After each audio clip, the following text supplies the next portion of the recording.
And so, it continues. Hello there, welcome back to Max's Writing Advice Q&A. In today's video, I'm going to be tackling a very interesting question that I received recently. If you didn't watch the previous video, there are gonna be shorter Q&As coming up this month and a half because NaNoWriMo project really busy, and more because hashtag random encounters of life. It's entirely likely some of you are already writing for NaNoWriMo, so let's take it from the top. The following is merely just my advice, my opinion, and what works for me. Don't take it as gospel, instead take it as the ramblings of a silly person who looks a little bit, or rather precisely like this. Alright, so today's question. What types of things have you learned from bad books?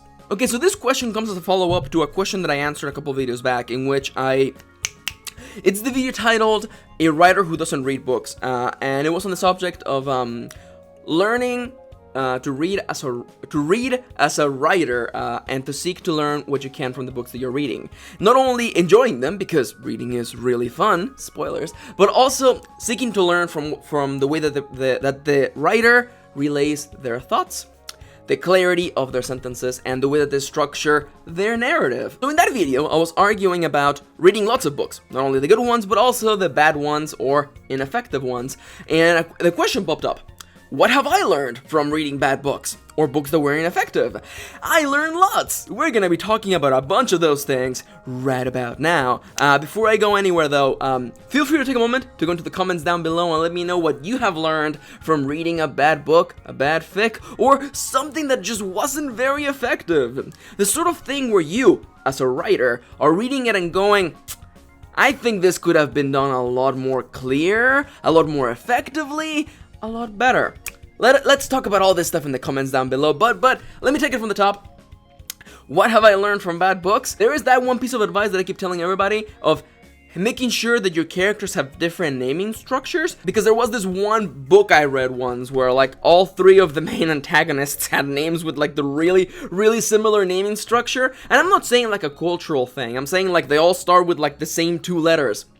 And they're all like 3 syllables long, and there comes to that point in which, because your brain doesn't read everything on the page, your brain does the autocorrection to read faster, in which it looks at a shape, the shape of a word, and knows, okay, I know that shape, it's this shape, and then you just keep moving forward. The problem with having a bunch of characters with really similar looking names, as if you squint your eyes, they all look like the same blob of black shapes, is that it ends up leading into confusion. It also didn't help that all these were also antagonists that had a really similar power set and felt the same way and had the same morals. It was a mess. There were points in which it was basically unreadable. Talking about unreadable, another thing that I learned, by the way, is that if you are having a scene in which there is more than 2 characters talking, use dialogue tags. Just use dialogue tags. Please just use dialogue tags. Oh my god. Like, a scene with 4 different people talking and it's just like back to back text of just dialogue and no dialogue tags, no description. And I'm just sitting here going, time to break out my pen and start labeling who's actually talking, because I don't know. I sure don't know. Oh man, that is just, please use dialogue tags. Please use dialogue tags. It's okay if it's like 2 people talking, I think. I still use them anyway because clarity is better than not being clear. But man, like that feeling where like, who's talking now? There's 3 people and there are no tags. What? Or like, I know somebody out there's gonna be like, oh Max, that's so silly. Nobody would make that mistake. You would be surprised. Talking about surprises, another thing that I read in some books and I've never liked and never enjoyed, because it's really unclear, is when a chapter or a scene changes the POV without warning. There is no transition between the change of point of view. It's, let's say for instance that we start off following a scene from the point of view of a character. Let's have a scenario. A character is waiting at a bus stop.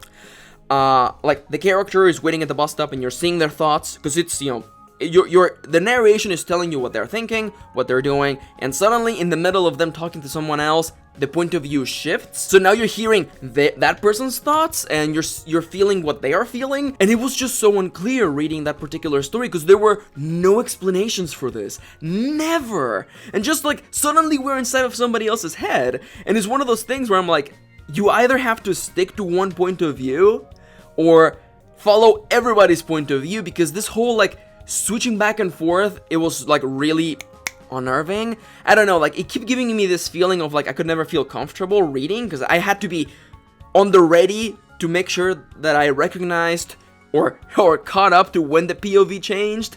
It was a mess. And one more thing that I learned from not very effective storytelling was really ineffective transitions out of a chapter. I remember, especially in college, you could tell, you could definitely tell when someone hit their word count for the day and just wrapped up the scene like nothing. And I'm just like, that's not how it's supposed to, like, you're supposed to actually give me a transition out of the scene. You can't just be like, oh no, I've hit my word count, okay, scene over. And I'm just like, these are some particular things that I learned not to do from bad books, or instances in which a particular phrasing or a particular element of the story proved to be really ineffective. And not only as a reader, but as a writer, you look at it and go, that could have been done way better. You could have done this a little bit more effectively to not take the reader out of the story. The whole thing with writing is that there is this unspoken agreement between the reader and the writer, in which the reader assumes that the writer knows what they're doing, and that the writer has taken the time to think things out and to make this story the best that it can possibly be. So when you end up with situations such as, why are there 3 pages of dialogue without tags? It makes you question, and it as with any relationship, it kind of damages the relationship between you and the reader when there's a feeling of untrust or lack of trust. But anyhow, I've gone on way too long. These are some things that I've learned from very ineffective books. I would like to know what you have learned. Remember, you can learn from the good books, and you should learn from the good books, but also learn from the bad ones. Not all books are perfect. Not all books are spotless. There are mistakes here and there. There are things, and it's also point of view based, by the way. It's entirely likely that somebody out there won't see pages and pages of dialogue without text as necessarily an effective thing, but that's part of the writing process. Let us know what you think, what you have found, what you have learned, and maybe some examples of books for people to be looking out for. I think that would be really fun. But for the time being, I want to thank you for watching. I hope you enjoyed this video, and I hope that if anything, I gave you another point of view. I have 20 seconds for the outro.